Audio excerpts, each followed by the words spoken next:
Hi, good morning, everyone. Are you with me? Good morning, everyone. Having some technical troubles this morning. Just want to make sure everybody's with me. It's Monday, August 21st. It's the solar eclipse today, and it's also Van Gogh Monday. So just want to see who's with me before I begin. So please let me know if you're with me. And I think we have a really good show. Oh, Patty, hi. Oh, I'm so glad. Okay, good. So, Patty, I was having all this technical trouble this morning, and it ended up being such a minor thing. One of my settings was changed, and that happens when you're working on this stuff quite a bit. So it's nice to see you here. Good morning, Patty. Good morning, Jean. It's so nice to see you here. Thank you. So today is Van Gogh Monday. It's Smart Start. Let me just go to what we're doing here in case people don't know. Smart Start. Yeah, we start our day with a piece of art. Good morning, Eunice. Yay, I got everybody. Kathleen, yay. Good morning. So glad everyone's here. I was having some technical trouble. So what ended up happening was I was posting and I went through like half a show, and then I realized the only ones that were watching was my mother and my husband, which is always great to have them watching, but you know, where was everyone else? I knew we were going to be here, right? So, oh my God, Eunice, there was something I wanted to tell you. And I thought this morning I have to tell Eunice something. And now I can't remember. I'm sorry. I'm going to try to remember. Kathleen, good to see you here. You know, really had a great time on Saturday working with Praxis and helping the artist navigate social media. And I'm really encouraged by all the work that everybody has done on their social media pages. I have to tell you, I was telling Gene, my husband on the feed, his name is Eugene Faber, so friend him. I was telling him that I was really blown away but when I read everybody's stories that kind of weren't apparent in their page because either maybe felt sheepish about it or hiding it or not connecting with your true story, and just amazing artist stories, amazing work out there. So it was really great to do that. Okay, so for the solstice today, I thought that we would look at the Sower because it is also Van Gogh Monday. So I thought we would look at the Sower. Hey, look at this piece. Really tremendous. I'm going to read you a little bit about this scholarship. Hi, Chris. Good to see you here. Nice to see you here on Monday. So I have to, in full disclosure, guys, because as you join all week, you'll know. It is exactly a week. Good morning, Audrey. Nice to see you. It's exactly a week. In a week that our son is leaving for college. Oh my God. Okay, so let's put it this way. One of the reasons I developed this show was because there was a need for it. For me, right? For me, that I need to look at art every day to deal with the stresses in my life and whatever's going on. Hi, Stephanie. But I have to tell you something. Nobody needs Smart Start as much as I do today and this week. So this is going to be a huge transition in my life and in our lives. That's so funny. Leave it as. Okay, yes. Okay, so Audrey, did I get everybody's hello? So let me read you a little bit about this, okay? Van Gogh had a special interest in sowers throughout his artistic career. All in all, he made more than 30 drawings and paintings on this theme. He painted this sower in the summer of 1888, which last Monday we talked a lot about that period of time when Gauguin was with him. At the time, Van Gogh was working together with Gauguin, and Gauguin believed that in his work, Van Gogh should draw less on reality and more on his imagination. And so I think it's important to note when we talk about Van Gogh that he was extremely influenced by the artists around him and the artists of the day, both literary, visual. He was really so influenced by them. So if Gauguin had felt that and they were living together and talked to him about that, that would influence absolutely the way the way that he was painting. And I see this piece as kind of a good illustration, not an illustration, but a good painting illustrating that point, that that he draws more on his imagination in this.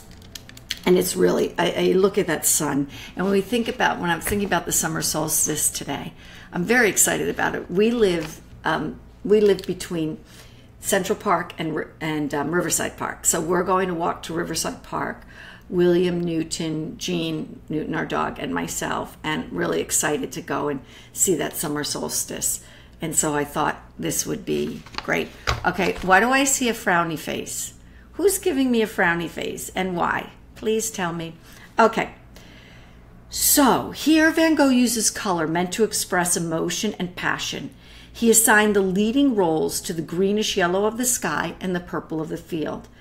The bright yellow sun looks like a halo, turning the sower into a saint. I really love that.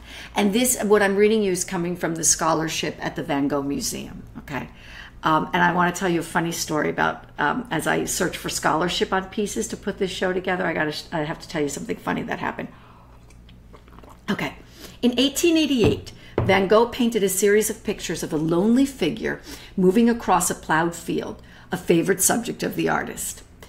A broad gesture of the right hand indicates that sowing is taking place. However, the real protagonist of the painting, which later became aptly known as the sower, is the sun. In the horizon, a huge godlike bright disk flooding the sky with light. The effect is so strong that colors are inverted and stark complementary colors appear. The sky is painted with yellow and the land with violet. Next year, while Van Gogh lived in the asylum for the mentally ill in Saint-Remy, that period we haven't talked about, he painted similar pictures that later became known as the wheat fields and such.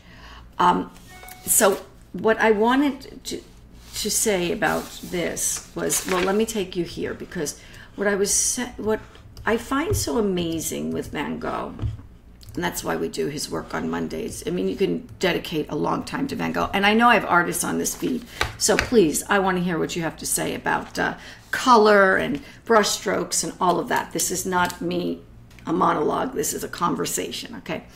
So what we have here is we have Van Gogh's letters to Theo. And, you know, it's just tremendously rich scholarship about his work, and you know, so grateful for Theo's wife, who really, without her, we would not have had this amazing historical look at Van Gogh.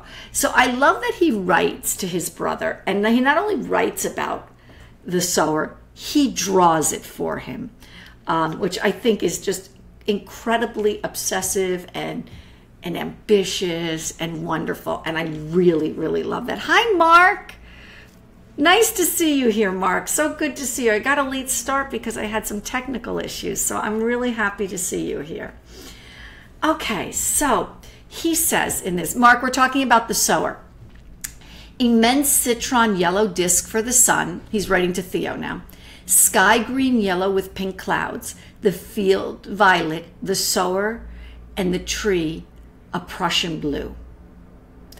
And then I believe that this next part is not part of the quote, so I probably shouldn't have put it that way. But anyway, although the sun is large and beaming yellow in the painting, there's still a sense of darkness that is present in the midst of fall, which I think is so true. I mean, yeah, I love it too, Mark. It's just amazing. I want to go back to it so you get to see it again.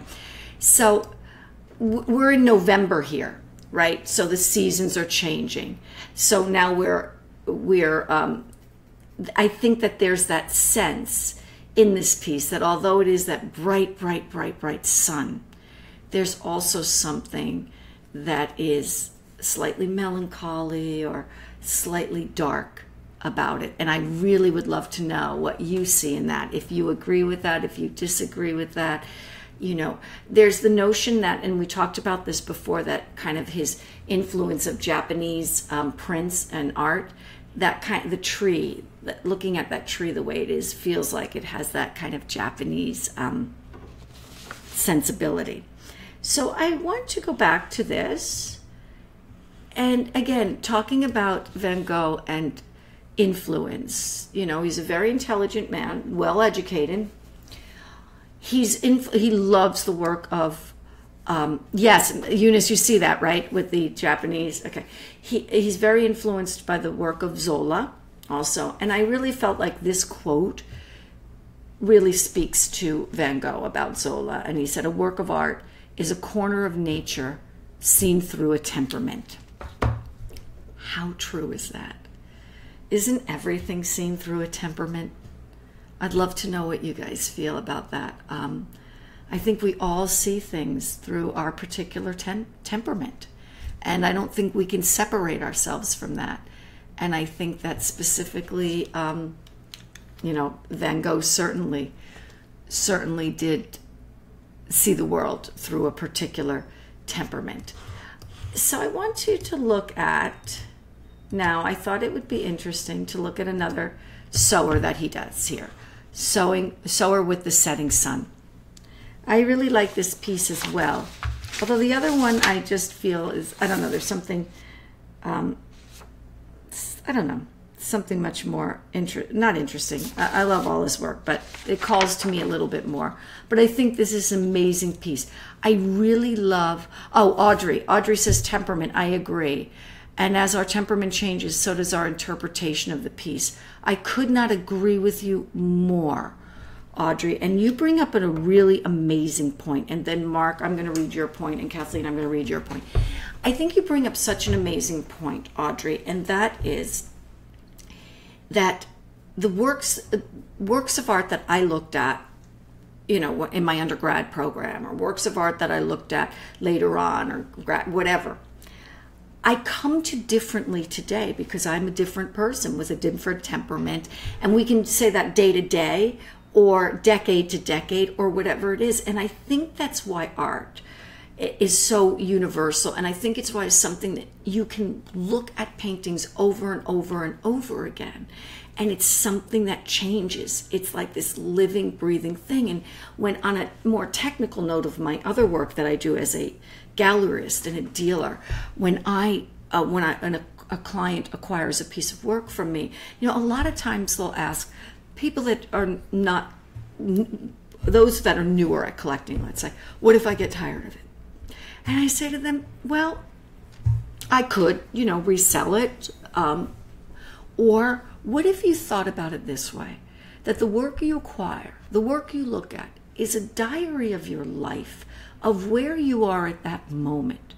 And when you look at it a year or two, whenever you're looking at it, would you throw away your past? Would you throw any of that away? Or would you find something new in it? And in this notion that you're going to get tired of a work of art feels like, are you going to get tired of the essence of who you are? So I went off a little bit, Audrey, but I do really feel that that is so true about our temperaments and changing and how we see things. And I think, Audrey, that your work speaks to that beautifully. So I'm going to tell everybody to go see Audrey Phillips' work on her Facebook page, because I really do think that it speaks to that. Mark says, Van Gogh was very good at showing both sides of life. That is the happy and dark. Yeah, with our moods. That's why I believe he strikes a chord with all of us. I think that that's true. I think that that's so true. I love, it's very rare to find somebody who's never seen Van Gogh before, except for kids. But even with kids, unfortunately in schools, Van Gogh had a dream, so he did the Starry Night. And so they come with some anecdotal information. But when I work with them and I show them, I don't show them Starry Night, I don't show them the sunflowers right away, I show them his shoes. They see it differently. They come to it because they maybe only have very little anecdotal information in their head. But it's very hard for any of us to look at Van Gogh without all of the kind of knowledge that we have in pop culture about him and the stories that have been told. But Mark, you bring up a really great point. Even with all of that, if you strip that away, you see that both duality playing there. Both duality, that's redundant, that duality playing. Patty, the complementary colors help with the moodiness. Yeah, I think that's true. I think that that's definitely true. So I want to show you this too. And I think it's really important. Oh, this is, you have to look at this one. Look at this. Let's talk about brushstrokes here, artists. Okay, Kathleen, part of melancholy is not only palette and brushwork, but also use of edge. He was sewing to and off the very edge of the field. Wow. Okay. See how that helps me see things differently? Really good, Kathleen. Really good. Look at this. He's sewing. That's exactly right. And it's an odd. Wouldn't you say that the placement here is kind of odd? And I think that's why it's also that notion of the Japanese. But yeah, he's kind of off the field. I think that's a really brilliant point. So let's look at this one. Let's talk about the brush strokes here. Let me read to you a little bit about from this one. Willows at sunset. Oh, I spelled willows wrong. That's nice. Okay. Van Gogh has again treated the sun with some reverence, leading to symbolic and almost iconic importance. Throughout the whole picture, there is enormous northwest movement with brushstrokes being strongly vertical, virtually in their entirety, with the exception of the radiating strokes from the sun. There is a sense that he attacked the canvas with his paint in the picture. It has a surreal quality manifested in the strident, fierce strokes and intense colors. I think I have to agree with that a little bit. I feel like these are willows, right? But it feels like a drawing. It feels like a drawing that just has, all of this. It feels so raw and so rough, and so incredibly emotional. And so I'm not sure if I'd want to use the word beautiful, but just it's palpable. Does that help? Does that work? Hi, Antoine. Good morning. Okay, so now let's go and talk a little bit about, because you have to talk, when you talk about Van Gogh, it is so important to talk about his influence. He was incredibly influenced by Millet. And he famously said, and I put the quote here, Millet is Father Millet, counselor and mentor in everything for young artists. He wrote that to Vincent in 1885. I'm going to read you a little bit because I think it's important. He never met the French naturalist painter, but he was immediately impressed when he came across his drawings and engravings of peasant life at an exhibition in Paris shortly after Millet's death. Good morning, Maggie. How are you? In Millet's death in 1875. 5 years later, when Van Gogh himself decided to become an artist, he acquired copies and photographs of some of Millet's work to assist his early drawing efforts. More significantly, in 1882, Van Gogh obtained a copy of a biography of Millet, and it proved a revelation. Its pages portrayed Millet as a man of piety, virtue, and courage, whose proximity to nature and peasants tilling the land exude a spirituality that spoke to Van Gogh's own search for meaning to life. The Dutchman, who had turned away from the formal Christianity of his pastor father, found a new father guide in Millet. Again, very, very important that we understand that he was so influenced. I find this is amazing. I'll tell you why. The Boston Museum says that Van Gogh never saw this piece, that it was in Boston. It left Boston before Van Gogh would have ever seen it. However, I think they missed the point here. And honestly, who am I to call out a curator at the Boston Museum? Honestly. But let's think about this a little bit. Theo is an art dealer. Okay? He most likely in his gallery has the work of Millet. If it's already in Boston by the time Van Gogh knows who Millet is, Theo's the gallery that Theo works for is the most important gallery of the day. Okay. But Theo saw pictures of it. So I feel like the Boston Museum is saying, something esoteric that Van Gogh just somehow understood this Sower, and I don't know. I disagree. He saw images of it, something of it, because I don't think you get this without having seen that. I don't think there's some, esoteric something going on. Let me see what everybody says. Yeah, Oh, God, Maggie, we had so much trouble this morning, so I'm sorry if my technical issues made it difficult for you. Always love this figure. Yeah, I love Van Gogh's version even more, too. Yeah, just amazing. So I wanted to, there was one other, I think there was another quote I wanted to read you. Yeah, so I thought for this solar eclipse that we would, let me just read you what the Boston Museum says. He never met Millet, so we understand that. But he says, although he never saw Millet's famous Sower, already in a Boston collection before he was born, Van Gogh admired Millet's other treatments of the theme and sought to emulate them. He said famously, I must draw diggers, sowers, and men and women at the plow without cease. I no longer stand as helpless before nature as I used to, which I think is really amazing, that he somehow felt helpless before nature, and then seeing Millet and the work that Millet was doing helped him to not feel so helpless. I see the influence of how Millet handled the sower's body. Oh, that's a great point. Yeah, I have to agree with that in the Potato Eaters. I'll post that. I'll definitely post that, Kathleen. That's really good. He did say this about Millet.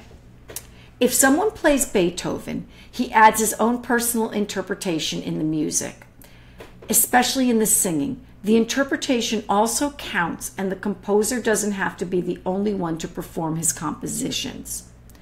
Anyway, especially now that I am ill, I am trying to create something to comfort me for my own pleasure. This is when he's in the asylum.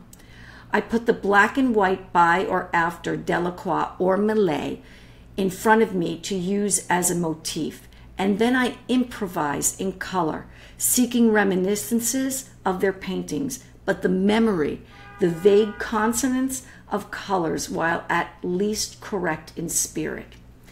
I think this is a very important notion because he doesn't want to be seen, or he doesn't, it's not derivative. He's not just, he's saying he's copying the work in a way that one plays music. So you could play Beethoven, but it's the emotion you bring to it. And a year from this painting, when he's in the asylum in 1889, he uses Millet specifically and copying those works as kind of a pathway. I feel like is kind of a tool to help himself emotionally. So I think that that's just beautiful and really amazing. Let me see what Mark has to say. The Sowers against the other sunrise pieces are such opposites in light. Yeah, I agree. The brilliant colorist, phenomenal colorist. So today we have the solar eclipse, and I thought this would be really appropriate. I hope you enjoy it a lot. I'm really looking forward to it. I'm glad you're all here this morning. I was a little bit concerned. There was a thread I did a Cheddar show on Friday, and I looked at the artist Cause, who started out as a graffiti artist. And anyway, there seemed to be some upset on my feed of some artists upset that Cause was selling out to corporations, and that's fine. Whatever anybody feels, absolutely, I respect your opinion, and you can write it. I'm concerned when it becomes a personal attack, although I don't think it was a personal attack, but I still want to see everybody here. We can agree to disagree on many, many, many, many things. That's what makes it all so great. So I hope you all have a wonderful day. I will see you tomorrow. Tuesday, I have a special one for tomorrow for you. I'm not going to tell you it at all. And I really look forward to seeing you then. Okay, have a great day, everybody. And I'm sorry about the technical issues. Thank you. Bye.